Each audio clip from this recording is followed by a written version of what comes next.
যারা ফেসবুক চালান, যারা ইউটিউব চালান, কোরআন হাদিস দেন, কেউ পড়লে পড়লো না পড়লে নাই, তার ব্যক্তিগত ব্যাপার। কিন্তু আপনার দেওয়া একটা কোরআন, একটা হাদিস যদি কেউ পড়ে, ওই পড়ার সাথে সাথে আপনার আমলনামায় সওয়াব পৌঁছায় যাবে। কিন্তু ওই ব্যক্তি যদি পড়ার পরে সেটা অন্তর নরম হয়, আমল করা শুরু করে, যতদিন সে আমলটা করতে থাকবে, আপনি কবরে গেলেও আপনার কাছে খবরের সওয়াব পৌঁছায়।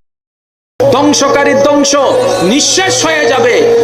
পৃথিবীর বুক থেকে ইসলাম কখনো যায়নি, যাবেও না। সমস্ত পতাকা নির্মূল হয়ে যাবে। ইসলামের পতাকা সসম্মানে মাথা উঁচু করে দাঁড়িয়ে ছিল, দাঁড়িয়ে আছে, ইনশাআল্লাহ দাঁড়িয়ে থাকবে।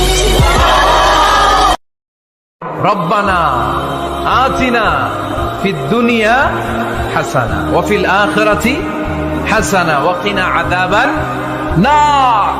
আল্লাহ, তুমি এই দুনিয়ার সব কল্যাণ আমারে দাও, আখিরাতের সব কল্যাণ আমারে দাও, আগুনের শাস্তি থেকে আমারে বাঁচিয়ে দাও। পড়ে না আমিন।